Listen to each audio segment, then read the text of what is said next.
देशप्रेम जय भीम. भीमा कोरेगाव विजयस्तंभ शौर्य दिन कार्यक्रमासाठी आपण सगळेजण पुढच्या 48 तासानंतर या ठिकाणी मोठ्या संख्येने येणार आहोत. यावर्षी विजयस्तंभाला एक नव्या पद्धतीची आरास केली जाते, फुलांची सजावट केली जाते. दरवर्षी आपण जी फुलं लावतो त्याचं साधारणपणे 4.5 टन वजन विजयस्तंभाला होतं, त्यामुळे त्याला इजा पोहोचण्याची शक्यता आहे.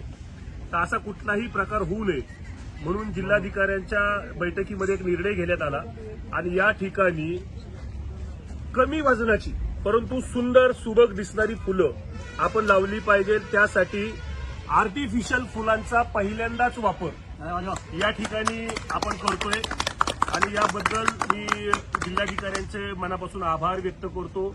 आपल्याकडे हे काम करणारे आपले ठेकेदार आहेत, ते सुद्धा या ठिकाणी बऱ्यापैकी त्यांच्या टीम सोबत काम करतायत. त्यांचंही या ठिकाणी आपण आभार करू. पीडब्ल्यूडीच्या अधिकाऱ्यांचा आपण आभार मानू.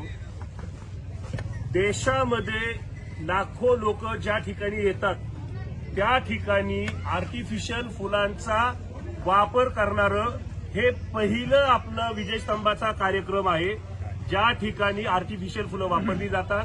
खरं तर देशामध्ये ही अशा प्रकारची एवढ्या मोठ्या उत्सवात मुख्य आरासला वापरली जाणारा हा पहिला प्रकार आहे. त्यामुळं ही एक चांगली आयडियल कल्पना संपूर्ण जगभरामध्ये जाईल, देशभरामध्ये जाईल आणि फुलांच्या माध्यमातून जी काही विजयस्तंभाला धोका निर्माण होणार होता, वजन वाढणार होतं, ते देखील या ठिकाणी आता कमी होताना दिसते. हे या निमित्तानं महत्वाचे.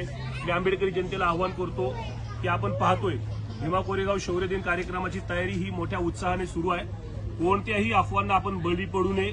पुण्याचे पोलीस आयुक्त असतील, सहपोलीस आयुक्त असतील, पुण्याचे जिल्हाधिकारी असतील, बार्टीचे महासंचालक असतील, अन्य सगळे प्रशासकीय अधिकारी हे अतिशय चांगल्या पद्धतीनं आपलं काम करतायत. त्यांच्यासोबत आपण थांबायचे आणि भीमा कोरेगावला अभिवादन करण्यासाठी आपल्या सहकुटुंब या ठिकाणी यायचे, एवढंच या ठिकाणी मी सांगतो. आणि शेवट सांगतो, ही फुलं सर्व जी आहेत ही कॉन्ट्रॅक्टरच्या लोकांनी खूप छान विणलेली आहेत, पण त्याला एक आपली भावनिक जोड असावी म्हणून महार रेजिमेंटच्या आपल्या निवृत्त सैनिकांनी, अधिकाऱ्यांनी सुद्धा ही फुलं विणण्याचा मोह त्यांनी आवरलेला नाही त्यांना, आणि त्यांनी दरवर्षीप्रमाणे ती केलेली आहेत. त्याबद्दल मी त्यांचे आभार मानतो. धन्यवाद. जय भीम.